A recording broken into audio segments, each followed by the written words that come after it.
Hello and welcome to India. I feel very lucky because I've been invited here by the editor of Lonely Planet India's magazine, and this is my second time to the country in just 2 years. I was here at the end of 2017 last. I travelled all around the north of the country and Mumbai for 2 months, and I'm back because of a special tour for the world's largest religious festival, the Kumbh Mela. And I'm here with 39 other influencers, all funded by the Uttar Pradesh government.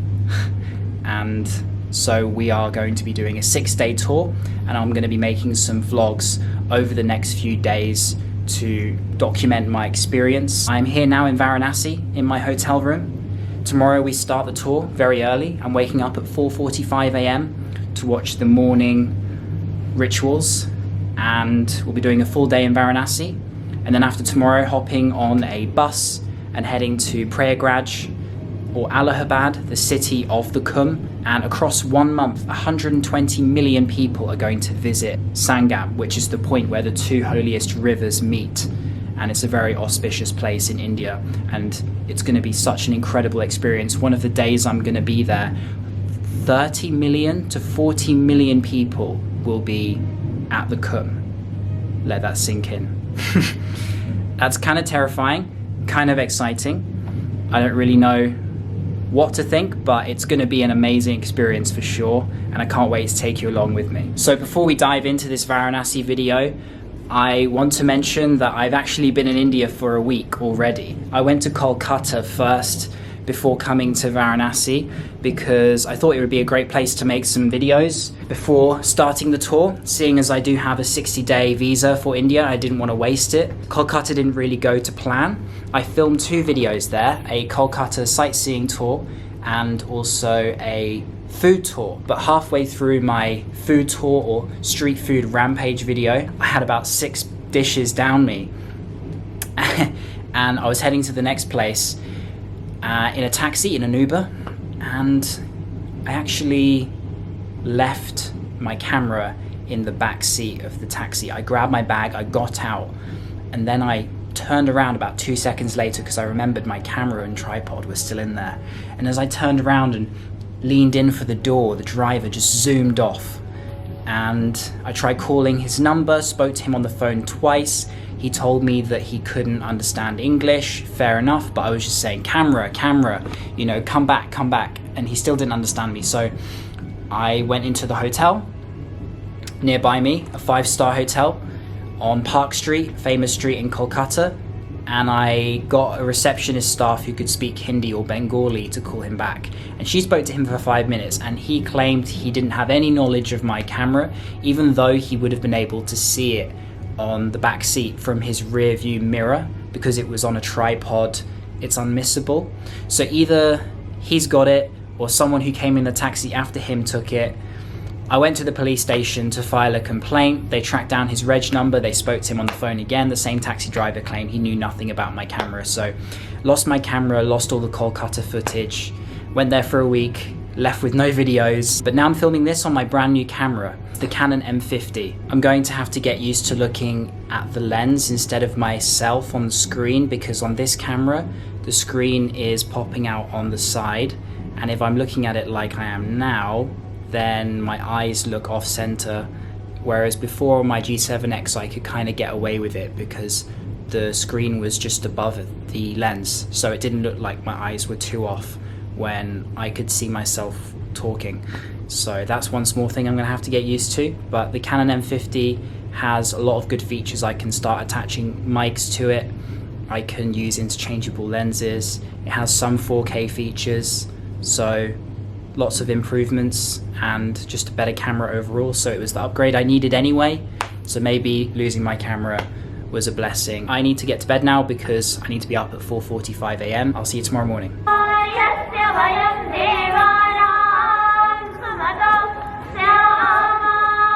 We're now here at Raj Ghat. It's just gone 6 a.m. and the morning ceremony is starting here at Raj Ghat, which is the extreme south of Varanasi. one of the furthest south of all 84 Ghats. It's amazing to be back after a few years.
So we just got off the boat, as you saw there. Amazing to see the sunrise and go along all the Ghats.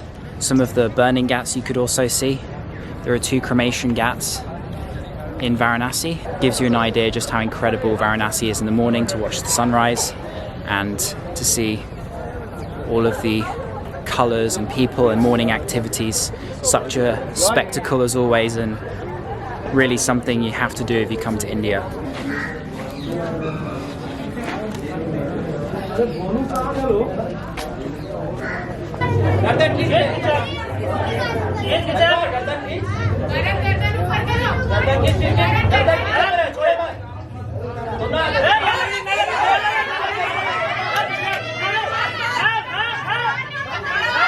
Just finished watching the mud wrestling there, a sport that's thousands of years old here in Benares, Varanasi. You can see how disciplined they are.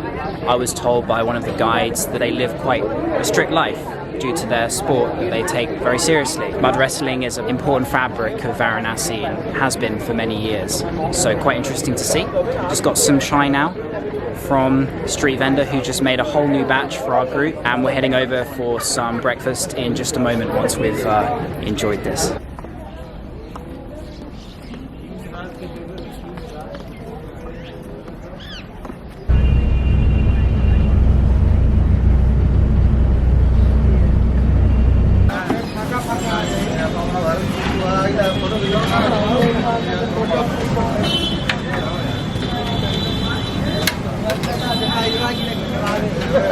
So this is called puri.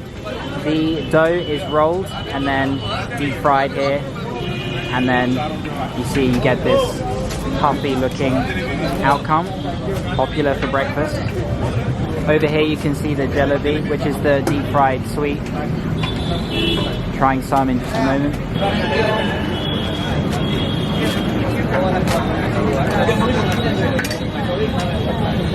Here we go, we've got the potato, other vegetables and peas here in a small little curry. And here is the fried puri. Then got my first job and then moved to Delhi. Warm and savoury, crunchy, perfect morning breakfast. This is one of the most famous places to get it. You've got some jalebi? Yes, this is kachori and jalebi. It's like a traditional food in UP or in Varanasi generally. This is sweet, by the way. Yeah, this one's sweet, Yes. as you saw. I'll leave his Yeah. social media in the link below. I'm a blogger, Yeah. so blogger from Bangalore. Just picked up some jalebi now. Let's give it a taste. Tastes so good when it's fresh and hot. I had it before in Bangladesh, but this version's slightly different. Oozing and syrupy.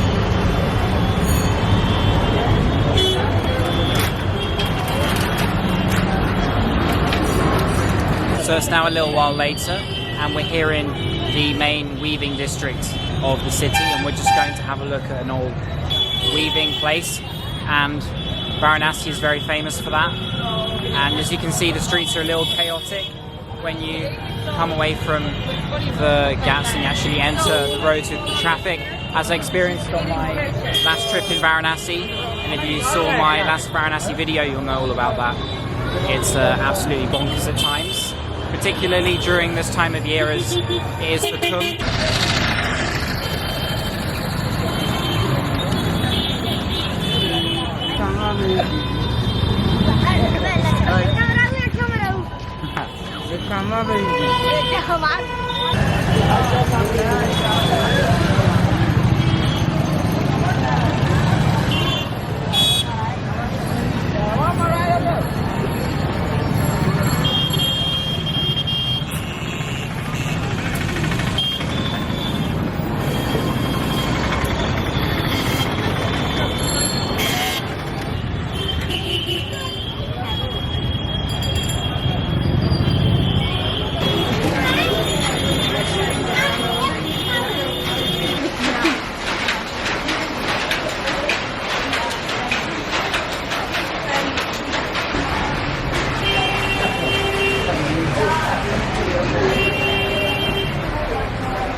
Going from the busiest street to quiet alleyways with the sounds of all the weaving machines racketing through and echoing. It's quite amazing.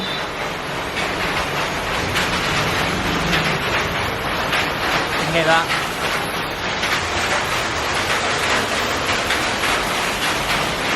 You can probably also tell that this area is predominantly a Islamic district, and with a mosque just here.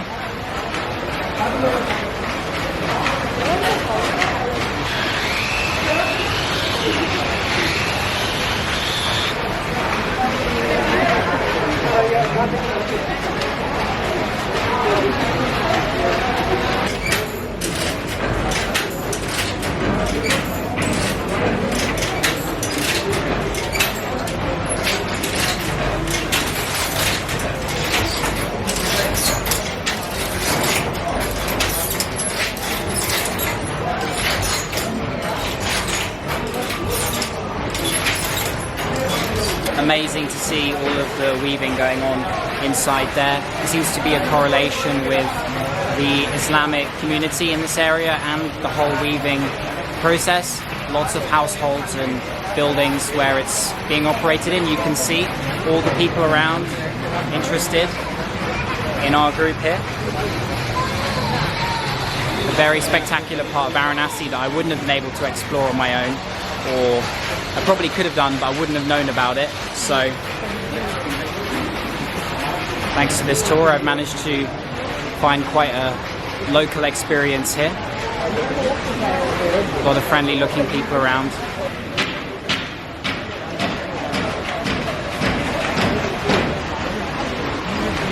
So we've just left that district where the weaving was and got off the bus at the last point where cars can drive, and now we're in the pedestrian streets, walking about 500 meters towards the Ghats, and we're going to be watching the evening arti ceremony like this morning.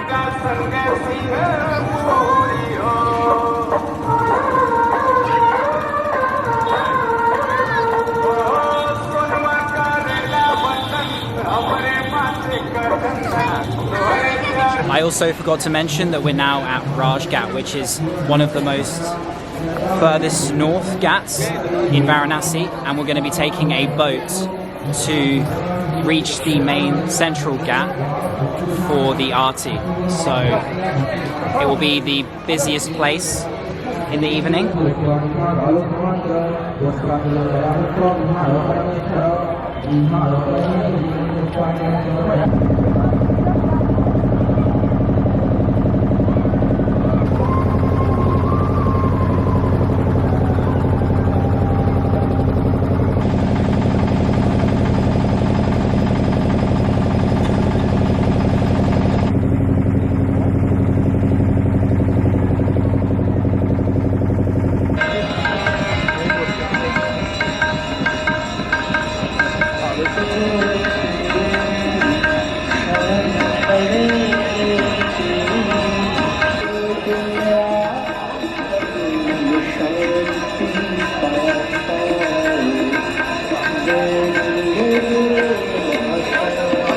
All the crowds, everyone on their own individual boats, watching the evening Aarti here at the main Ghat. You can see the crowds of people as well, situated on the Ghat in the distance. All the lights and sounds. It's an amazing spectacle.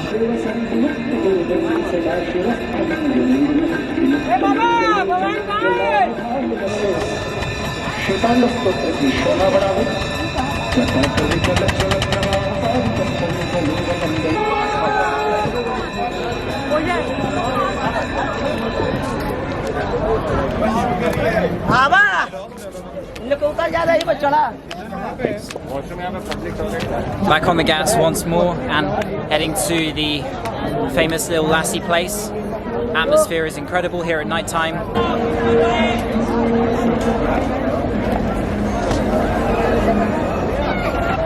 Hi. Hello.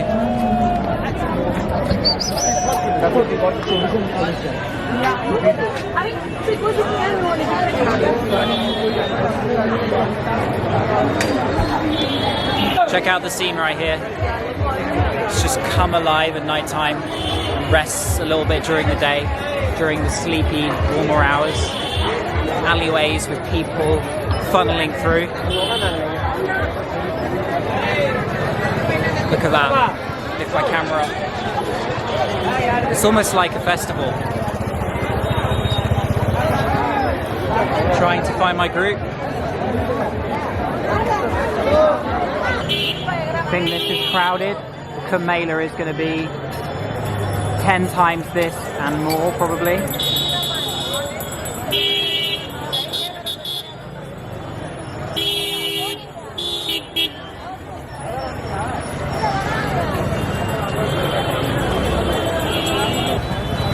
Got me.